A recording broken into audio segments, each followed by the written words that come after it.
Hello, everyone. Janine here from the Book Publishing Academy. Welcome to another episode of the Book Publishing Academy podcast. Today, we have a very special guest. Her name is Lacie Mercer. She is an author, a speaker, a pastor, a mentor, a mom. She does it all. So I'm super excited to connect with her and dive deeper with her on her book. Thank you, Lacie, for joining us today. Yeah, thanks so much for having me. I'm honored. I would love if you can share with our viewers and our listeners a little bit more about yourself, who you are, what do you do for a living? Tell us more. Sure. Okay. Well, like your bio, said about me, I am a mom and a wife. My husband and I have been married for 12 years. We have two little girls. They are 8 and 5. As far as so like that, in and of itself is full time. And then my full-time job is I work on staff at my church. I oversee our entire worship department. So anything worship related comes across my desk, as well as I develop content for our church. So anything that's written is also part of my responsibility. So that's like my what I do full time. And then, like you mentioned, I just started the whole writing book thing. So that's relatively new. As far as myself, I in the when I'm not working, we're hanging out as a family. I love reading. It's a huge, huge, huge passion of mine. I just joined my first book club, which is fun. It was like a goal. And so I Googled how to join a book club and I found a local one. And so last month was my first time going. And so it was kind of cool to put myself out there, but and to meet people outside of my normal sphere. So yeah, reading, shopping. I drink way too much coffee.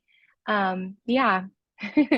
I love it. Okay, so we have a lot to talk about. So I want to start with what you do for your job. So you lead everything worship at your church and hmm anything that is written, right? So as far hmm as like handouts, or is it like website, like everything copy for the church? Usually, sometimes things fall departmentally. So like I don't touch a lot of stuff that's like in our generation, so students and kids and stuff, but anything that is messaging, especially to adults. So all of the sermon content, I actually help research that, but then description of like, here's what we're talking about this month. I write that twice a year. We do an intentional 7 days of prayer, and there's usually a devotional that coincides with that, and I write that. And then anything else that's like, we need something written usually gets thrown to me. I love that. And I hmm need to ask, so when you were younger, did you always want to be a leader in the worship department, or is that something that you just are good at? Like, how did that come about? So I grew up as a pastor's kid. So like I was in church my whole life. And but God became really real to me in high school. Church was always something that we did, and thankfully, my parents were really intentional to not just have that be a Sunday thing, but it carried out through our week. And so it wasn't just a religious thing. I could really see their relationship with God, but then my relationship with God, I really feel like intentionally began in high school. And coincidentally, it was we went to a worship night at a church where a large like worship team was there, and I just felt God say, hey, do you see that? That's what I want you to do. And so yeah, it started with me just serving, and then naturally I'm gifted in singing and in music, and so then it just kind of came from there. I never wanted to be a pastor. Um, I did know that I wanted to be in ministry, but I also believe that like that's what we do on the daily. Like if we are Christians, if we call ourselves followers of Jesus, then that's how we live our lives. And it makes more of an impact outside of the four walls of the church than it does inside. And so I figured, I could do that anywhere if I'm a teacher or I work at Starbucks or whatever. Like I'm always showing people the love of Jesus. But I never wanted to be a quote unquote pastor. I just wanted to be like support team. And so I started working at our church 13 years ago. And I just started as support staff within worship. So anything that needed done, I helped do. And then gradually was asked to do more and more. And then finally they were like, we'd like to ordain you and your husband as pastors. And I said, no, thank you. And then it was like, no, this is something we want to see you do. And I was like, fine, but that's it. So then we just, go from there. And then just last year, I got set in as the worship pastor. So overseeing all things at our current campus. And then when we expand to our second campus, then overseeing worship at both campuses. I love that. I love that. I love that God told you this is where I see you, and you are a really great singer and your mom is a really great singer. So Thank you. it all worked out. I love that. I've always been curious about that. And then so tell me about your book. So when did you start to feel like maybe I should write a book? When did that happen for you? It's always been kind of like, oh, wouldn't that be so cool to write a book? So I've always written. So I've kept a journal since I think I was like 10 when I started my first journal. And so I've found, and I'm an only child. And so there wasn't a lot, like I didn't have siblings to process things with. And so I found, obviously I talked to my parents, but a lot of the times I process through writing. And so I just have kept writing. So it was always been a habit of mine. And then it's always been something that's like, oh, you have a gift in writing, or you know, you should do this or whatever. And so a lot of external voices spoke into that, trusted voices. I think it's important to have, people that are a little further down the road from you, that can help you see blind spots, but then also call out things in you that are giftings. For example, this. And so back in 2020, we hosted a conference at our church specifically for leaders and pastors and people in leadership in ministry. And we brought in a speaker. Her name's Chadia Roscoe, and she and her husband serve as senior pastors in Florida. And my husband and I had heard her on a podcast for creative people. And she's very no nonsense, very in your face, tells it like it is. And so it was our job to host her that weekend. And so we were hosting her, hanging out with her, and she had just written her first book. So I was asking her all the logistics of how she did that. And oh, it'd be so cool. One day it'd be awesome. But like, I don't know what I would say. And then at the end of that weekend, she was like, I think it's time you need to start writing your book. Now, mind you, I had been hearing this for leaders in my life, for my pastors for years, my mom. But when your mom's like, you're so good at it, you think, okay, thanks, mom. But my leaders in my life have always have said this is a gift you had. At that point, I had been writing as part of my job. And so when she finally was like, no, I think it's time for you to start, I started that weekend. So that was back in 2020. And then of course the whole world exploded and all of the COVID stuff happened. And just during that time, I just was chipping away at it.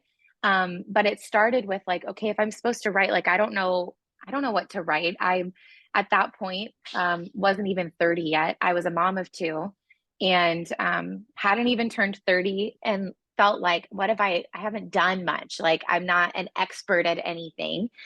Fiction never really seemed like something I would want to write. I enjoy reading it, but like writing, it seems too complicated to try to keep track of all of the character development and all of that. I was like, I can't. So I was like, I don't know what to write. Then I was like, well, I guess I'll just write what I know. So I started little by little writing, lessons that I've learned. Um, I've always struggled in my life with, insecurity, comparison, jealousy, that kind of thing. Um, I went through a really challenging time with friendships back in that time. And so I just, as I was walking through things, was writing what I was learning. And then at the beginning or at the end of last year, it just all came together and was like, oh, this is actually a book. Okay, I could publish this thing now. So here we are. Okay, this is a thing. Create Yeah. something. Well, Yeah. something that you said that stood out to me. You said, I didn't think that what was it that you said? Something around the lines of, I haven't like accomplished a lot, or I haven't done a lot for me to like write a Yeah. book yet. But you Yeah. have, though. Give yourself some Yeah. credit. You have done some amazing things. And so I'm so Thank glad you. that you wrote this book. So tell us the title of the book and what it's about. Sure. Okay. So it's called Who Else Is Fine? Lessons I Learned the Hard Way. And it's simply that it's things that I walked through, lessons that I learned that hopefully, and it's really geared toward people. Um, I don't know, it's things I learned in my 20s and even in my later teens and early stages of being a mom. So hoping that, it's like hey, I wrote this down so that you don't have to try to figure this out. So Mm. here's things that I learned. Hopefully this will help you, almost like a field guide or like a handbook of like getting through your 20s as a woman potentially starting having kids. But just things that I learned, and hopefully it's helpful to people.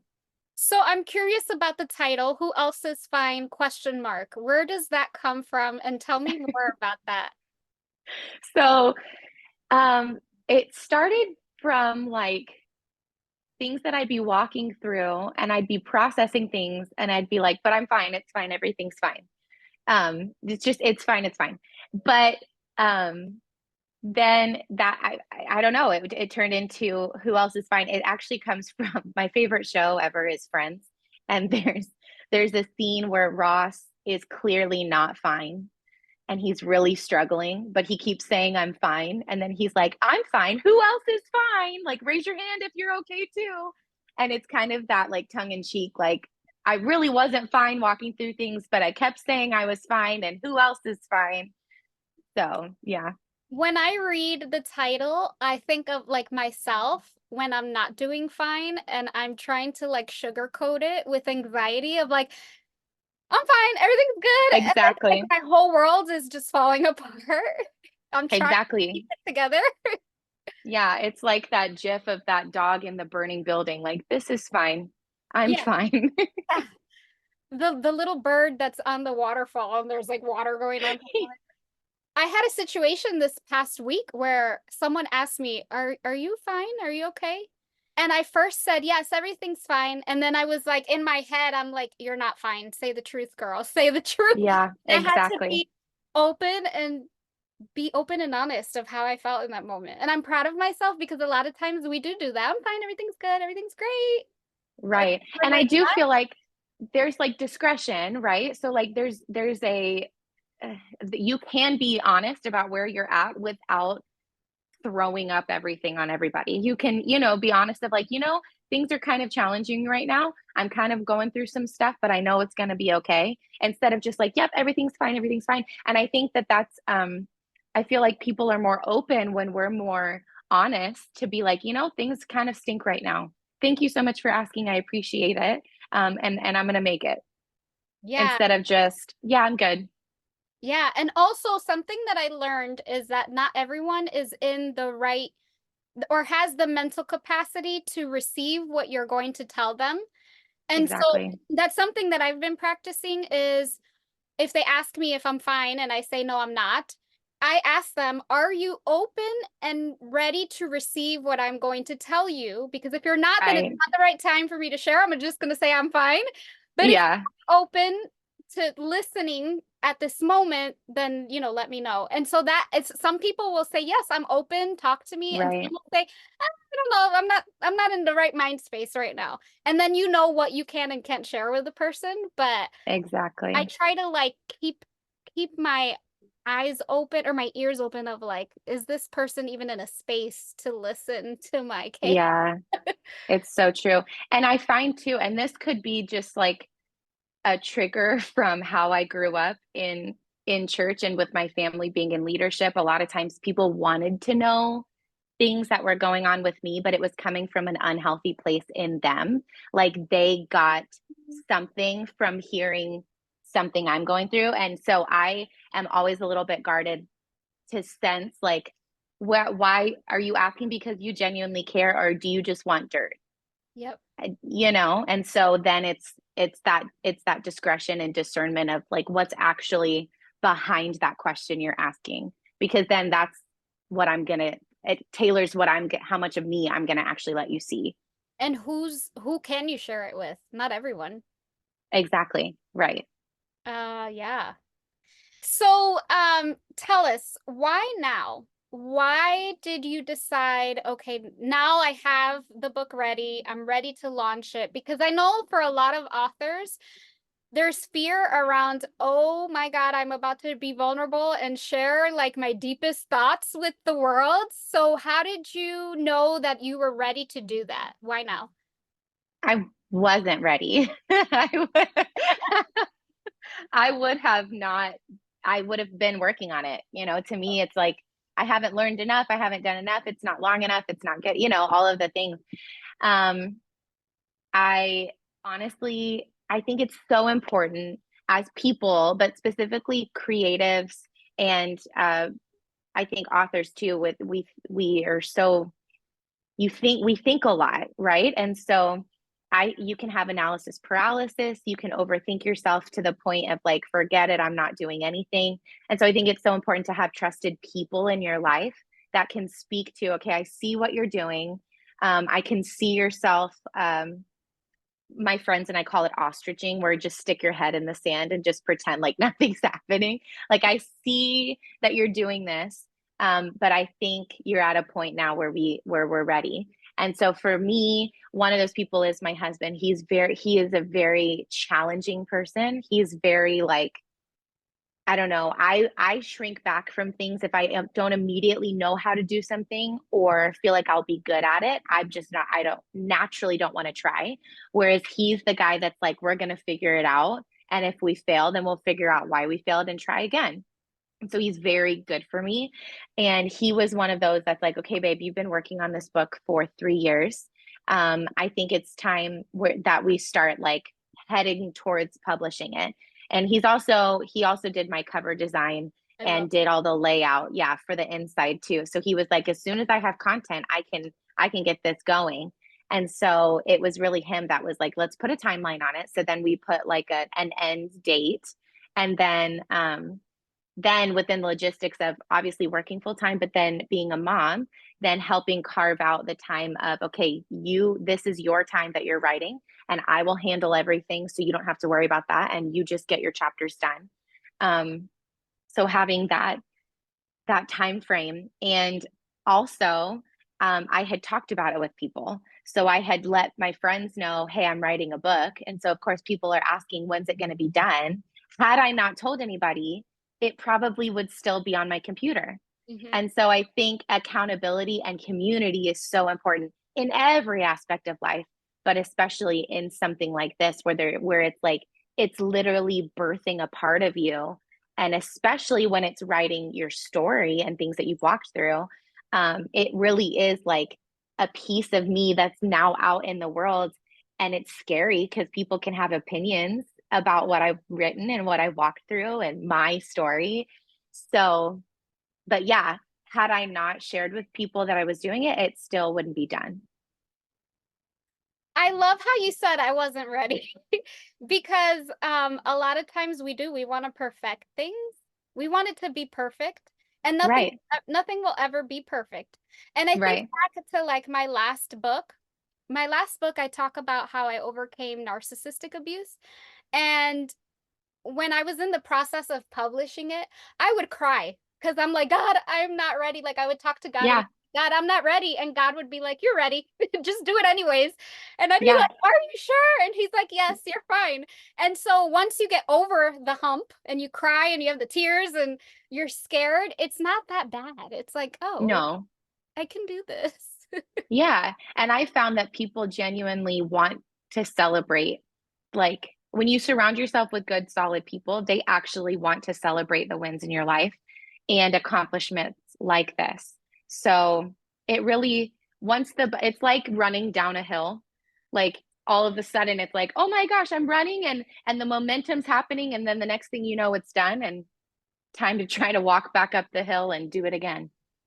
So I don't know. I feel like God's saying your husband needs to write a book too. Okay. Tell him I told you that. Okay.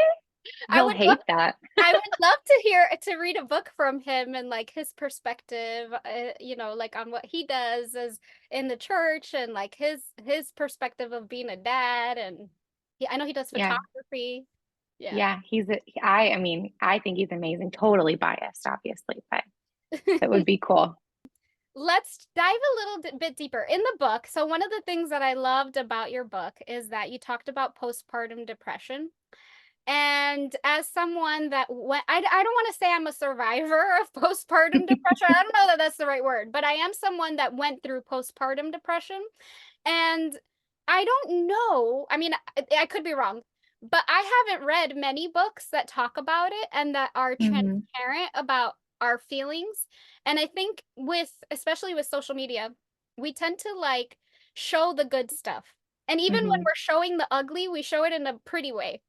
Um, Right. Very few times do you actually see women show up in their true authentic self with their hair all over the place and they're like, I don't have it together today. Hmm. So I loved that you talked about that in your book.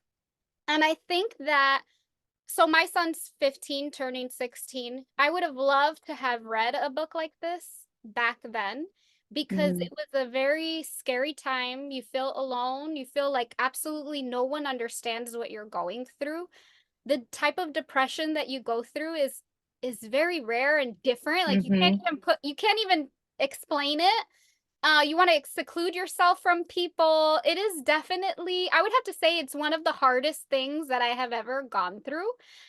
So first, I want to say thank you for writing about it. And it made me excited to read about it, even though, I've been a mom for 15 years because I know that you're going to help so many women with that. Hmm. I could see you speaking at like, obviously you already speak, so you're a speaker, but I know that there's gonna be women that are going through that freshly new, Hmm. and they need to hear that someone else went through it, and not Yeah. everything is fine, you know? Yeah. What made you be so vulnerable about that? Because even me, myself, some of the things that I have thought when I was going through postpartum depression, I am scared to even share because Hmm. they're dark. Hmm.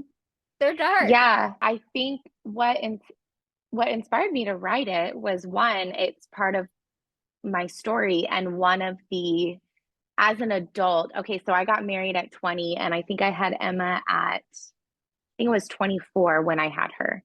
And so that was one of the first as an adult challenging experiences that I went through that felt like on my own, that I had to wrestle things down in myself and really get real in my relationship with God and kind of dismantle some thought processes that I had had towards the topic of anxiety or depression. So I grew up um, with a thought that if you are anxious or depressed, then your faith or your belief in God is just not strong enough. And I think it's a narrative that I picked up through I mean, just being in church. So, um, it's something that I had to walk through, right? So, and in the middle of going through it, I remember thinking, why in the world has nobody talked about this? Why does nobody talk about this part of having kids? Um, and I remember being so frustrated because, and I wrote about it in the book. I remember my doctor, after having my baby, being like, okay, so you could experience some like weird feelings. And if you do, then just like tell somebody. And so, sorry if you hear my pup. So I just felt like I don't know, why didn't anybody talk about this? Why am I going through this? Why didn't anybody warn me about this? And I have a theory that especially with having kids, I feel like people forget. I think that they just like gloss over that fact, the older people in our lives. And then I think that the younger people are like parts of parenthood that are really hard, postpartum being one of them. And there's nothing you can do about it because you're in it now. So I don't want to scare you. Um, So I think that people just don't talk about it. Um, but it's necessary. And I remember being in it, and so I had people coming to my house while I was postpartum, and they were so sweet and would like bring casseroles and meals and stuff like that. And I remember it was like 2 weeks after having the baby, and I would ask them like, "Hey, I feel weird. Did you ever feel weird? Like, did you ever feel foggy or sad or lonely?" And I remember them being like, "Yeah, you'll get over it. It's fine." Um, and then being like, why is it not getting better? What's I don't understand what's happening. And I just would feel so frustrated. And so part of the reason why I wrote it was because nobody talked about it, even as I was going through it. And none of my friends that had had babies up to that point had really struggled with it, except maybe like the first 2 weeks after having the baby. Then they felt weird, but it was exhaustion. And I was like, nobody talked to me about this. We need to unstigmatize or destigmatize postpartum depression and postpartum. I had postpartum anxiety, and help women feel like understand that you're not broken. Like, I don't know. I think for me, there was so much about motherhood that I thought would just come naturally. Because one, it was something I desired. I wanted a baby so badly. And then when I got pregnant and had the baby, and it turned out differently than what I was expecting, I felt like somehow I had failed, or maybe I wasn't good enough as a mom. And then part of it felt like I'm a woman. I'm designed to be able to bear children and raise them, but why is it not quote unquote working? So I had to have a C-section. So my body didn't respond to how I felt like it was naturally supposed to. Nursing was not an option for us. And again, I felt like my body is failing. I'm failing as a woman. This is what I'm genetically programmed to do, and I can't do it. And now my feelings are betraying me. And I was so frustrated by it. But then walking through it and understanding, like I went to therapy in the middle of it, and my therapist was like, you have to understand your body went through trauma. Birth is traumatic. And so naturally, our bodies are designed to respond to trauma in certain ways. And you have hormones at play. So when I started talking to people where they were like, when we took the something wrong with me out of it, and started talking practically of like, you've been through trauma, you have hormones going through your body that are just a little off balance. It helped it helped disarm my brain to be like, oh, something's not wrong with me. This is just And this is things are, it's normal. And so then the practical things of what do I do with these feelings as my body sorts itself out. But there wasn't like, nobody had told me, hey, this might happen. I had to like figure it out as it was happening. And then as I as friends started having babies after me, they started going through the same thing. And then I was able to help, like, here's what I went through. And if you start to notice these feelings or start to notice these thoughts, it could be an indicator of XYZ. So then I was able to help like my circle of friends. So I was like, I got to write this down because it needs to be talked about more. it really does. It really does. I remember for me, I had my son. So I had a beautiful pregnancy. I was Me too. excited Hmm. and always happy. And I think I worked up until the last day before I had him. So I was just Me too. going. And then as soon as he came out into this world, my hormones went zoom. I Same. immediately, like it was almost instant. I did not want to hold him. I didn't want to feed him. I had no connection with him. They don't talk about that either. Right. No. I didn't want visitors. Absolutely no visitors. I wanted to be by myself. I didn't want to do anything normal. I just wanted to be by myself. Yeah. And it was the weirdest feeling ever, not knowing. And then your body has changed, so it is processing trauma. Nobody even prepared me for you're gonna bleed for like a month after. Like I didn't even I know know. I was I like, what do you know. I know. And I genuinely think it's because people don't want to scare like pregnant women or something I because I don't know. It's like, haha, stinks for you. You're in this. This is all the stuff that's going to happen. But I wish that people would be like, hey, don't look down there for a few weeks. Like, just don't, things don't look like they did before. Or I don't know. Like, and again, I wonder if it's really just because the grandmas forget. And that was another thing I was thinking of is like, what I had heard from people is, yeah, you go through all of this, but the baby makes it so worth it. But I remember thinking, like, this isn't worth it. And of course, hindsight, my kids are grown now, like they're kids now. And of course, they're wonderful and I love them and all of that. So yes, it is worth it. But at the same time, can we just be real about the hard stuff too? And the fact that you might not feel like yourself for the first year or long. and you have to, or longer, and have to completely. I went through an entire identity crisis after having my first kid. I dyed my hair pink, because I didn't know who I was. So I'm like, cool, let's dye my, like, it was, yeah, but nobody warned me. And then I had this feeling of like, well, I can't let this kid change my life. I have to keep doing everything that I did before and prove that this kid didn't change me. But that's so immature. That's really stupid. That's a huge life change. And it's okay that things change. It's okay that you change. And whether it's having a baby or it's a new relationship or the end of another one or a new job, like it's okay that we change as we go through things. And trying to either stay the same or ignore or be too much in control, it frustrates and it stirs up things inside, that things like anxiety or depression, where instead of just like, you know what, this experience changed me and now I get to discover who this new facet of me is in this season. You're gonna laugh, but I went to Mexico with two different shoes on.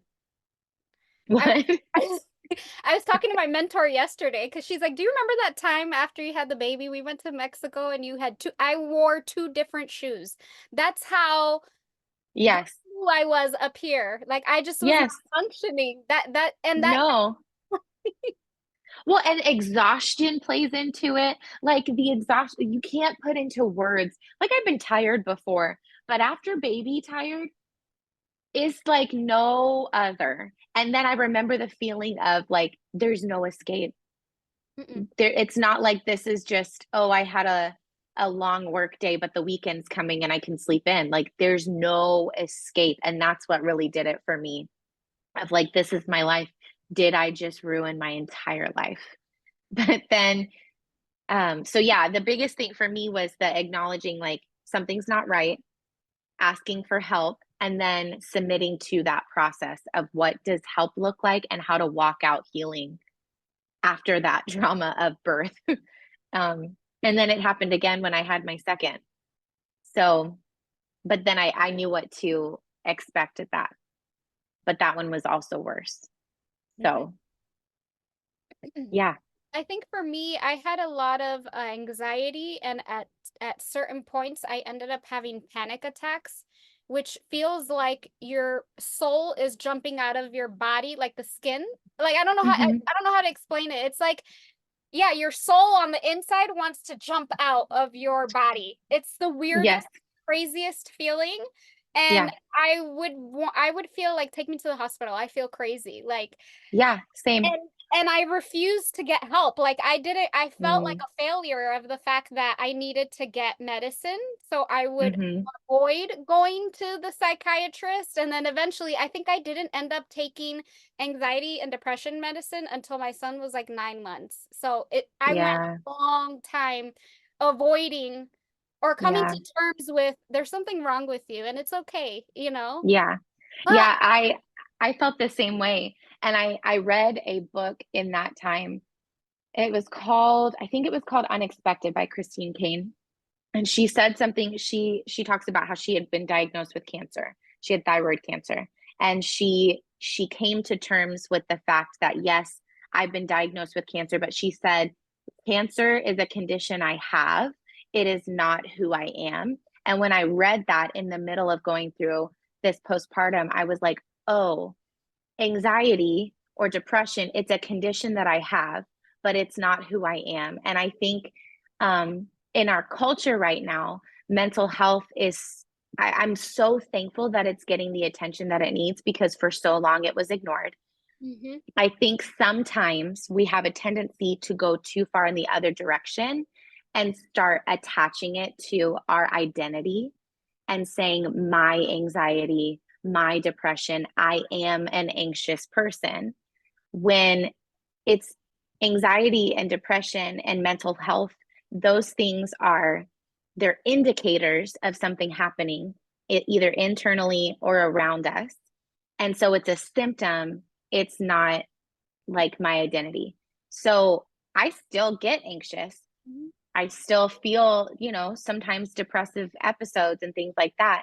But I'm very intentional with my language to not attach that to myself. I am depressed. I am anxious. But I'm just, something's going on and I'm experiencing anxiety.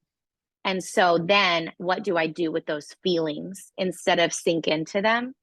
Um, and still acknowledge what they are and thank them for the indicator, but yet still keep moving in spite of those feelings with the practical handles that I've learned in therapy, or maybe this is a time I need to go back and have another therapy session, or, things like that, instead of just trying to avoid the feeling altogether or going all the way into it and it becoming who I am. I feel like you're going to help a lot of women because when you're going through it, you don't even know what is happening. And Mm-hmm. um I don't know. I think back to like myself, it was similar to you that they just said if you feel something, then talk to your doctor, and then you talk to your doctor and then they prescribe you medicine. And then that was Right. it. There was no like conversation of like this is normal, this is what women go through, or it can actually escalate to like bipolar Mm-hmm. yeah, there's levels to Right. baby blues they call it. But yeah, it's something that's just not talked about. And I'm just so grateful that you wrote it in your book because for someone like me that went through it, it was one of the hardest things in my life. I'm like, oh, somebody sees me. Somebody Yeah. understands me, you know? Yeah. Yeah. And I think it's still good to talk about, not in that like, hey, this will happen to you, but just like, hey, this happened to me and it could happen. And here's what to do, or talk about it, or just like the awareness of it, and not to put fear in of like, oh my gosh, I'm going to get pregnant and I'm going to get postpartum depression. But just like, oh, I've heard this. For example, again, I said I had to have a C-section with my first. And the week before I went into labor, somebody in our church she just started sharing her birth story and she had to have an emergency C-section. And she's like, I'm not sure why I'm sharing this. I don't normally tell women this because I don't want to scare them. But for some reason, I'm sharing this with you. And then the next week I went into labor and my doctor, after I had been in labor for a while and was not progressing, she was like, I think we need to do a C-section. And in my mind, I was like, okay, because she did it, I know I can do it. And then was like, okay, let's do this. But had she not told me that, I would have been terrified. So I think that's another reason why it's so important to share our stories, because you never know what somebody's going to need to take from something we've walked through. It is so true. Yeah, And it just prepares you for what's to come. And exactly. there's so many different sides to it. And even like now, like so your daughters are young, you still are going to go through when they turn maybe like 10, 11, the pre Yeah. and then the teenagers, and then when they become, it's just there's so many different things. Like right now I'm going through the teenage years and nobody prepared me for that. Uh No, all I've heard is like, oh, enjoy it now because when they're older, blah, blah, blah, blah, which is just not helpful. That no. is not helpful. The great thing Yeah. is that we are young parents. So I enjoy the teenage years. My son's young. I feel young. So it's like we're really good friends, but I'm also his parent and I tell him what to do. Yeah. Um, but yeah, so another thing, one thing I wanted to bring up because, and I think I've told you this, just being transparent, that from the outside looking in, you grew up in the church and you grew up in a great family and all of that. So to read in your book that you went through postpartum depression, anxiety, intrusive thoughts, it made it for someone like me because I had a very rough upbringing, and even now that I'm in my 30s, I'm barely like at the cusp of healing from these things. So to Hmm. see someone that had maybe a more not as traumatic life, not that we need to compare, but um it made me feel like, for me at least, when I look at people, for example, if I look at people on social media, I'm like, oh, they have a perfect life. They live they have the white picket fence. They have Yeah. the perfect family. Everything is perfect. And it's just my life that's a hot mess. It's just me that's going through this trauma. It's just me that has this anxiety. And so that has pulled me away from church or making friends with different types of people because I always felt like nobody understood me. And then reading Hmm. your book, I'm like, someone understands me. And Yeah. so I think that that's so important that you shared that because I tend to do that. I'll be Hmm. on social media scrolling, and I guess it is a form of judgment, of me judging people, of like, they live a Mm. perfect life. They live, everything's great, everything's fine. Yeah. Yeah. Not like I think if we put 10 women in a room and we all come from different walks of life or we all have experienced different trauma, probably 8 out of 10 can relate to something on some sort of level. And that is what I got from your book of like, and I think I shared this with you when I went to celebrate recovery. Of I was just overwhelmed with gratitude of like, there are so many people that have gone through something similar to me, maybe not the same, or we have all felt this similar things in different areas of our life. And it was just like a moment because that has pulled me away from church a lot of like, I come to church with all of my baggage, with all of my trauma, with all of Yeah. my sins, and I'm the only one here. Everybody else here is fine. Yeah. Yeah. That's such it's a strategy that I believe that the enemy uses to keep us isolated. Because if he can keep us alone, and I don't know what, your podcast audience belief system is, but whether they believe in a higher power or, or anything, I think we can all agree that there are times when we feel, just like you said, isolated and alone, and nobody understands me. And whether you believe in God or not, when we are in those moments, the last thing we want to do is be around other people. Hmm. The last thing we want to do is try to put ourselves out there to either make friends or ask advice or seek help in any way. And and I think the way to overcome that is exactly what you're saying, is authentic community and sharing stories. And we can look back over um, traditions and you see the importance of storytelling. That's how we know history is because of telling stories. And there's something that happens that unlocks, and I think again with the community that you've built in writing, it's storytelling.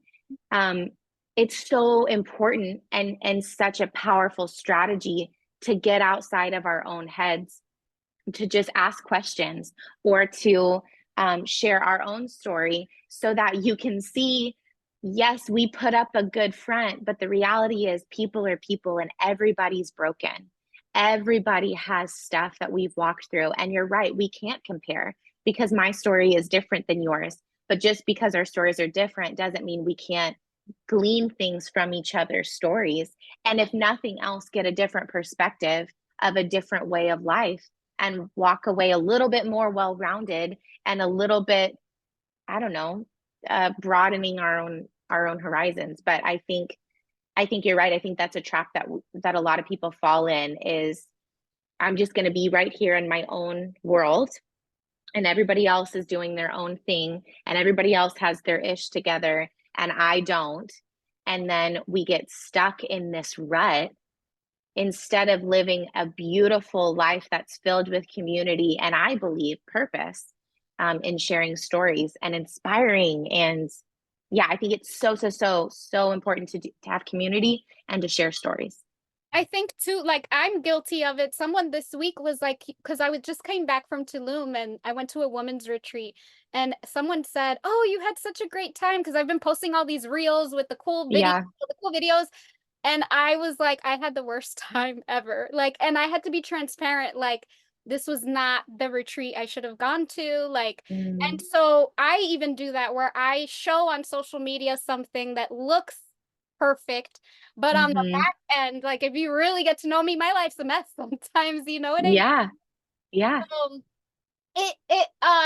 it's a reflection of moment for me too to be open and just share vulnerable stories and be open and not like yeah, I don't know. So I really loved your book. So Thank I you. want to ask you, what do you do for to prioritize self-care now that you have identified how to overcome anxiety, depression, postpartum? How do you prioritize your self-care to make sure that you maintain like a good balance in your life? Okay. Again, I'm going to go back to community. So I have trusted people in my life that know me well enough to know when certain things come up, um, that it's time to either get back to that place where I'm pouring back into myself, or it's time to potentially go, like, I need to book a session with my therapist. So that's one thing. And I think it's important to live a life where, again, community, where you have people that are wise and that are trusted, that you've given permission to speak into your life when your ugly side is showing, or when when that's happening. As far as self-care goes, I think I'm a big proponent of habits and daily routines and rituals. And so one of my biggest things is I know about myself that I need time for me before I can pour out as a mom or as a wife. So I intentionally, try to get up before my kids wake up. If I am woken up by my children, I already feel like I'm at a deficit. So I need at least 30 minutes before I have to talk to anybody in my house. And so I use that time to have a cup of coffee and I journal every morning and I read my Bible. And so that is just a daily pattern. Um, and then I've also found the importance of having hobbies, things that serve no purpose, which is really challenging for my personality. I'm a type A personality, and everything needs to have a point. And so I have a hard time with, frivolous things sometimes. But I have found the importance of having hobbies that do nothing except add to my life. They cost me money, they cost me time, but they add joy. And so reading is one of those things where I spend probably too much a month on books, but it fills me in a way that I can't describe. So I love reading. And then I've recently discovered this thing called junk journaling, where it's a journal and scrapbooking combined. So say you're out with your girlfriends and you get lunch and then you go shopping and you save your receipt from lunch and you save all of your little things and then you do a page and you journal about it, but you stick your receipt or a sticker or a picture or whatever. And I look at that and I'm like, that makes no sense. And it costs me money and it costs me time. And I'm not going to do anything with that. But something about it just sparks so much joy in me that I love it. And in fact, my kids love it too. So that is something that we do together. That they get their little journals and I have mine and we have stickers and glue I love and it. it's stupid, but it sparks joy and you spend time together. So I think a lot of times we think, oh, I don't have time for self-care or I need an entire day. But the reality is, you look at your day and you find, I call them pockets of peace, where you find these moments where maybe it's, in the drive to go pick up your kids from school and you get a special little drink. Maybe it's an Alani or a LaCroix or an iced coffee, and you put on your podcast, and it's this little 20 minutes of carved out peace for yourself. I get my nails done, once a month. That's a thing. But really, it's not. I have this whole big thing that I do. It's just every day I have these moments of intentionality that refill. And then I know I'm an introvert, so I do know that I need time to myself, and that I can tell when I feel empty that I'm like, oh, no, give me 2 hours. I just need to go by myself for 2 hours. And you got to call those audibles. But I think the intentionality of building the rhythms and routines with those self care moments, so that you stay full and not overly depleted, is important. I love that. Okay, so that actually makes a lot of sense, and I love that. One of the things for me that I love to do is read a book, and I don't know why, but a cup of tea just brings me so much So joy. much joy. I don't know Mm-hmm. why. I think it's just the process of, I don't know, getting the hot water and you put the tea in there and then you take a sip and then you're reading a book under a blanket. Yes. Like it's just so So good. calming. Yeah. And with a candle, like a really yummy candle. I was thinking of what when you were saying like the stickers and all of that, it reminds me of like my childhood, the Anne Frank was it Anne? No. Lisa Frank. Lisa Frank. Yes. The Lisa Frank Yes. books with all the stickers and you just collect them. And even now, I think Lisa Frank is coming back. They made a comeback. And I kind of want to start collecting them for no reason because I don't need them. I don't have a girl. But Exactly. There's something about, okay, so I read a book back in, I think it was maybe 2020.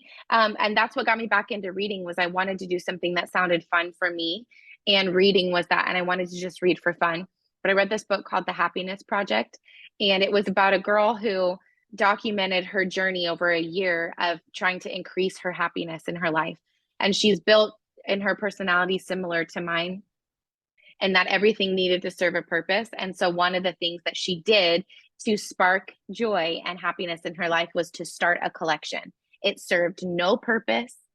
She didn't need it, but something about collecting, I think it was birds. She started collecting little bird figurines, just increased her serotonin and made her feel happy. And I think it's important. I think our culture is so like, if it doesn't serve a purpose, get it out, or like, what are you doing? And that's another thing. I think that was in her book, or there's this other book called Big Magic by Elizabeth Gilbert.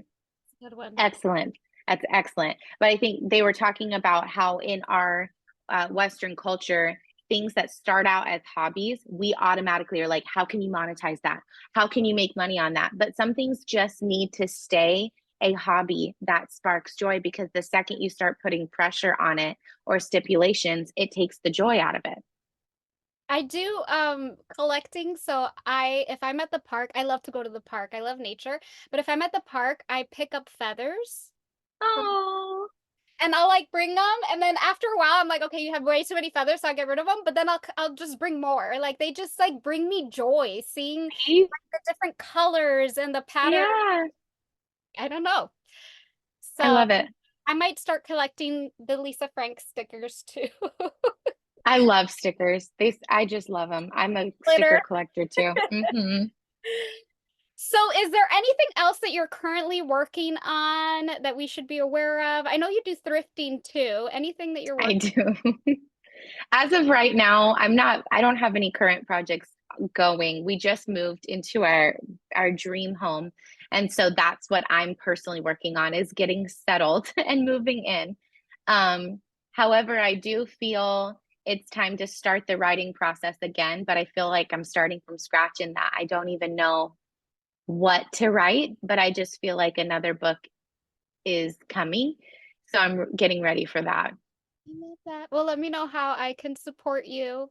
Yes. And if our listeners and viewers want to reach you, where can they find you? Do you have a website or what is your IG? Yes. So my Instagram is Lacie, Lacie Mercer, PHX. Phoenix, so Lacie Mercer Phoenix, or my website is laciemercer.com. And my book, Who Else is Fine, is available on Amazon. I love it. What can you leave us with your final words? What would you say to a writer that wants to share their story and might have a little hesitation? What would you say to them?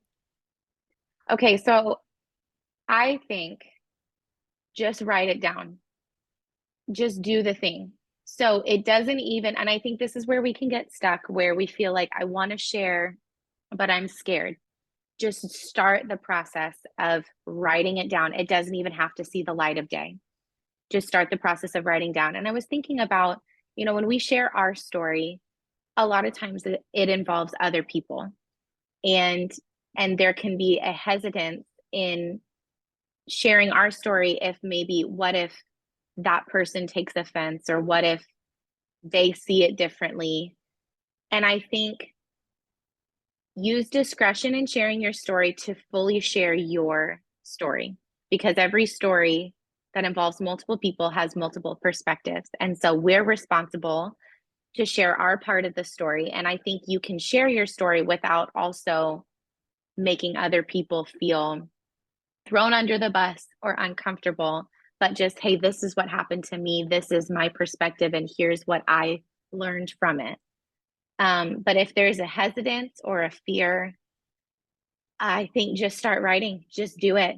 And for those that are perfectionists like me, my motto is done is better than perfect. So just get it out and then give it to somebody else of, hey, what do you think about this? And just get it out of your own head, and it just start. Don't wait for the perfect time, because it will never happen. Just do it. Messy is fine. Is better than. Yes. Yeah. Well, thank you so much, Lacie. I am so grateful that you joined us today, and I can't wait for the second book. So thank you so much for joining us. I truly appreciate you. Yeah. Thank you for having me. And guys, make sure to tune in for the next episode. Make sure that you subscribe, you like, you comment, you share with your friends, and we will see you on the next episode of the Book Publishing Academy podcast. Bye.